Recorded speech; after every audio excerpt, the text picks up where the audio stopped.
ఇక ఆంధ్రప్రదేశ్ రాజకీయాల్లో చాలా కీలకమైన పరిణామం ఒక వార్త అయితే వస్తోంది. జగన్ కుమార్తె త్వరలో పొలిటికల్ ఎంట్రీ ఇవ్వబోతూ ఉన్నారు అని చెప్పి. సతీష్ గారు, మొన్నటి వరకు ఒక చర్చ జరిగింది కదా, షర్మిల కుమారుడు రాజారెడ్డి రాజకీయాల్లోకి వస్తారు అని చెప్పి. షర్మిల కూడా దీనికి సంబంధించి మాట్లాడారు, పాజిటివ్ గానే రావచ్చు భవిష్యత్తులో అన్నట్టుగా. ఇప్పుడు జగన్ కి కుమారులు లేరు కాబట్టి, ఇద్దరు కుమార్తెలు కాబట్టి, వాళ్ళిద్దరు ఫారెన్ లో బాగా సెటిల్ అయ్యారు, చదువుకున్నారు, తర్వాత ఏదో జాబ్ కూడా చేస్తున్నట్టుగా సమాచారం. సో ఏంటి అంటే జగన్ కుమార్తె రాజకీయాల్లోకి అంటే ఆ మధ్యకాలంలో కొంతమంది మాట్లాడారు, జగన్ జైలుకి వెళ్ళిపోతే భారతి మేడం లీడ్ చేస్తారు పార్టీని అని చెప్పేసి. ఆ చర్చ కూడా పెద్ద ఎత్తున జరిగింది. ఏంటి ఇప్పుడు కుమార్తె రాజకీయ ఎంట్రీ ఏమంటారు? అంటే ఇది చాలా రోజుల నుంచి ఒక చర్చ జరుగుతోంది. అంటే వైఎస్ రాజశేఖర రెడ్డి తనయుడుగా వైఎస్ జగన్మోహన్ రెడ్డి రాజకీయాల్లోకి వచ్చి వైఎస్ఆర్ లెగసీని కంటిన్యూ చేసే క్రమంలో ఆయన ఒక వైఎస్ఆర్ కాంగ్రెస్ పార్టీ పెట్టి చివరికి ఒక పార్టీని అధికారంలో తెచ్చి ముఖ్యమంత్రి అయ్యి తర్వాత ఓడిపోయి ఒక బలమైన పార్టీగా ఆంధ్రప్రదేశ్ పొలిటికల్ చిత్రపటంలో వాళ్ళకంటూ ఒక స్టాండర్డ్ ఇది వాళ్ళు పెట్టుకున్నారు. ఇప్పుడు అదే అంటున్నాను, వైఎస్ రాజశేఖర రెడ్డి తనయుడు వైఎస్ జగన్మోహన్ రెడ్డి ఒక రాజకీయ పార్టీ పెట్టి రాజకీయాల్లో చురుగ్గా పాల్గొనలేనిది వైఎస్ జగన్మోహన్ రెడ్డి కుమార్తెలు వస్తే తప్పేంటి? ఇక్కడ ఇది ఒక అంశం. అయితే వస్తారా రారా అనేది ఒక కీలకమైన ప్రశ్న. కానీ ఏంటంటే రాజకీయంగా మనం చూస్తే వైఎస్ జగన్మోహన్ రెడ్డికి సంబంధించి వైఎస్ అవినాష్ రెడ్డి ఉన్నారు, అలాగే వైవి సుబ్బారెడ్డి ఆయన ఎంపీగా ఉన్నారు, అలాగే అవినాష్ రెడ్డి కూడా ఎంపీగా ఉన్నారు.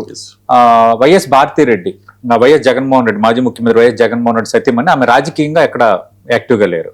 బట్ ఆమె సాక్షి మీడియా వ్యవహారాలు, సాక్షి గ్రూప్ కి సంబంధించిన కొన్ని వ్యవహారాలు కీలకంగా వ్యవహరిస్తున్నారు తప్ప ఆమె ఎప్పుడు కూడా పొలిటికల్ గా ఎఫిలియేట్ లేరు. ఆమె వైఎస్ఆర్ కాంగ్రెస్ పార్టీలు ఏ విభాగాన్ని లీడ్ చేస్తున్న వాతావరణం ఎక్కడా లేదు. ఎప్పుడు కూడా వైఎస్ఆర్ కాంగ్రెస్ పార్టీ కార్యకలాపాల్లో పాల్గొనడం కానీ, వేలు పెట్టడం కానీ, లేదంటే పార్టీ విస్తృత సమావేశాల్లో కానీ ఎప్పుడు కనిపించారా? ఎప్పుడు కనిపించట్లేదు. ఎందుకంటే ఆమె పాత్ర అలా పోషిస్తున్నారు ఆమె. అందుకే ఏంటంటే వైఎస్ జగన్మోహన్ రెడ్డికి సంబంధించి రకరకాలుగా ఓడిపోయారు, తర్వాత అక్కడ ఇక్కడ ఎన్డీఏ కూటమి ఉంది కాబట్టి ఆయన అరెస్ట్ అయిపోతారు, అరెస్ట్ అయిపోతే వైఎస్ఆర్ కాంగ్రెస్ పార్టీని లీడ్ చేసేది ఎవరు, త్వరలో రాజకీయాల్లోకి వైఎస్ భారతిరెడ్డి, ఇట్లా రకరకాల చర్చలు ఏమి జరిగాయి. కానీ ఇప్పుడు అలాంటి వాతావరణం ఏమీ లేదు. కానీ ఇంకా రకరకాలు ఇప్పుడు వెబ్సైట్లు సోషల్ మీడియాలో వచ్చిన తర్వాత ఇంకా అడ్డోదుపు లేదు కాబట్టి రకరకాల వార్తలు రాస్తుంటారు. ఇక్కడ ఇష్యూ ఏంటంటే ఇప్పుడు జగన్మోహన్ రెడ్డి కుమార్తెలు వస్తారు అన్నది ఒక చర్చ జరుగుతోంది ఇక్కడ. ఎందుకంటే కడప లోక్సభ సీట్ అనేది వైఎస్ఆర్ ఫ్యామిలీకి ఒక రకంగా కంచుకోట. ఒక 1984లోనే తెలుగుదేశం పార్టీ ఇక్కడ గెలిచింది, కానీ ఆ తర్వాత కాంగ్రెస్, తర్వాత వైఎస్ఆర్ కాంగ్రెస్ పార్టీ వచ్చిన తర్వాత వైఎస్ఆర్ కాంగ్రెస్ పార్టీ ఇక్కడ విజయం సాధించిన సందర్భం అయితే ఇక్కడ కనిపిస్తోంది. ఇక్కడ వైఎస్ఆర్ 4 సార్లు ఎంపీగా గెలిస్తే జగన్మోహన్ రెడ్డి 2 సార్లు కడప లోక్సభ స్థానం నుంచి విజయం సాధించారు.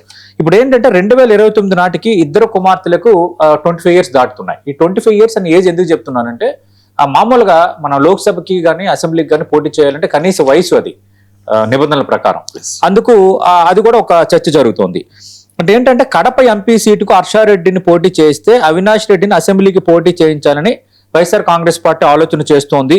అది జమ్మలమడుగు నుంచి పోటీ చేయొచ్చు, లేదంటే వేరేది ఏమైనా కేటాయించవచ్చు అన్నది కొంత పొలిటికల్ సర్కిల్స్ లో ఒక చర్చ జరుగుతోంది. ఎందుకంటే వైఎస్ జగన్మోహన్ రెడ్డి పెద్ద కుమార్తె హర్షారెడ్డి ఆమె ప్రతిష్టాత్మక ఇన్సీడ్ బిజినెస్ స్కూల్లో మాస్టర్ డిగ్రీ చేశారు. కొంత సాక్షి మీడియా గ్రూప్ కార్యకలాపాల్లో కూడా కొన్ని అంశాలు పర్యవేక్షిస్తున్నారని కొంత చర్చ అయితే దీని మీద జరుగుతోంది. అయితే వాళ్ళు రాజకీయాల్లోకి వస్తారా రారనేది మనం చెప్పలేం. నేను ఇందాక చెప్పినట్టుగా వైఎస్ భారతిరెడ్డి జగన్మోహన్ రెడ్డి సత్యమైన ఆమె కేవలం వ్యాపార వ్యవహారాల్లో మాత్రమే ఉన్నారు, కానీ రాజకీయ వ్యవహారాల్లో తలదొచ్చడం లేదు. కానీ ఇప్పుడు కుమార్తెలు వస్తున్నారు కాబట్టి కుమార్తెలు యాక్టివ్ అయ్యే పరిస్థితి ఉంది. యాక్టివ్ కావడానికి కూడా మనం తప్పుపట్టలేము. ఎందుకంటే జగన్మోహన్ రెడ్డి ఒక ముఖ్యమంత్రిగా వైఎస్ఆర్ కాంగ్రెస్ పార్టీ అధినేతగా రేపు పొద్దున్న లెగసీని తీసుకువెళ్లాలంటే నెక్స్ట్ నాయకత్వాన్ని రెడీ చేయాల్సిన అవసరం ఉంది. ఇప్పుడు చంద్రబాబు నాయుడు చూసాం, లోకేష్, ఇప్పుడు తెలుగుదేశం పార్టీకి భవిష్యత్తు లోకేషే, అలాగే కేటీఆర్ బీఆర్ఎస్ పార్టీ నుంచి, అలాగే ఇప్పుడు జగన్మోహన్ రెడ్డికి ఇద్దరు అమ్మాయిలే కాబట్టి రేపు పొద్దున అమ్మాయిలు రావచ్చు. ఎందుకంటే మనం చూసాం ఇక్కడ కవిత, సరే ఇప్పుడు ఆ పార్టీతో కొంత డిఫరెన్స్ ఉన్న కవిత రాజకీయాల్లో యాక్టివ్ అయ్యారు, కనిమొలి, తర్వాత మనం అలా ఎగ్జాంపుల్స్ తీసుకుంటే సుప్రియా సూలే, చాలా మంది కుమార్తెలు, చాలా మంది నేతల కుమార్తెలు వచ్చి చాలా యాక్టివ్గా రాజకీయాలు నడిపిన పరిస్థితి మనకి ఉంది. మనకు తెలుసు ఇప్పుడు ప్రమోద్ మహాజన్ కుమార్తె, ఆమె చాలా యాక్టివ్గా రాజకీయాలు చేశారు. చాలా మంది ఎంపీలు కూడా ఉన్నారు కదా, చాలా మంది ఎంపీలు రాజకీయ కుటుంబాల నుంచి వచ్చి రాజకీయ వారసత్వాన్ని కంటిన్యూ చేస్తున్న లేడీస్, అమ్మాయిలు చాలా మంది ఉన్నారు. అందుకు వైఎస్ఆర్ కాంగ్రెస్ పార్టీ నుంచి ఖచ్చితంగా నేను అనుకుంటున్నాను, ఇద్దరు కుమార్తెల్లో ఇద్దరు వస్తారో లేదో తెలియదు కానీ ఒక్క కుమార్తె మాత్రం ఖచ్చితంగా రాజకీయంగా రావచ్చు. ఎందుకంటే రేపొద్దున పార్టీ లెగసీని కంటిన్యూ చేసే మోడల్లో కానీ, యూత్ని అడ్రస్ చేసే మోడల్లో కానీ కొంత జగన్మోహన్ రెడ్డికి చేదురవాదులుగా ఉండే మోడల్ ఉండాలి. ఖచ్చితంగా అన్ని పార్టీలో జరిగే పరిణామం అది. అందుకు ఈ ఇనిషియేటివ్ తీసుకోవచ్చు. అయితే రాజకీయాల్లో చురుగ్గా పాల్గొనటం వేరు, రెండు ఇది చేయటం వేరు. కానీ ఒక ఎంపీగా ఎలక్ట్ అయినా, ఒక ఎమ్మెల్యేగా ఎలక్ట్ అయినా ఆటోమేటిక్గా ఆ వాగ్దాటి అద్భుతంగా ఉన్న, కొంత ఇనిషియేటివ్స్ తీసుకుంటున్నా, కొంత ఆటోమేటిక్గా వాళ్ళు ఎమర్జ్ అయ్యే అవకాశం అనేది ఉంటుంది. అది పార్టీ కూడా ప్లస్ అయ్యే అవకాశం అనేది ఉంటుంది. కాబట్టి ఇది కాదనని మనం అనలేము. ఆల్రెడీ జగన్మోహన్ రెడ్డి కుటుంబం పరంగా మనం చూసుకుంటే ఆల్రెడీ వైఎస్ విజయమ్మ ఒకసారి పులివెందుల నుంచి అసెంబ్లీకి పోటీ చేశారు, విశాఖ నుంచి ఎంపీగా పోటీ చేసిన సందర్భం కూడా మనం చూసాం. నేను ఇందాక చెప్పినట్టుగా వైవి సుబ్బారెడ్డి ఎంపీగా ఉన్నారు. అలాగే అవినాష్ రెడ్డి ఇప్పుడు ప్రస్తుతం ఎంపీగా ఉన్న వాతావరణం అయితే కనిపిస్తుంది.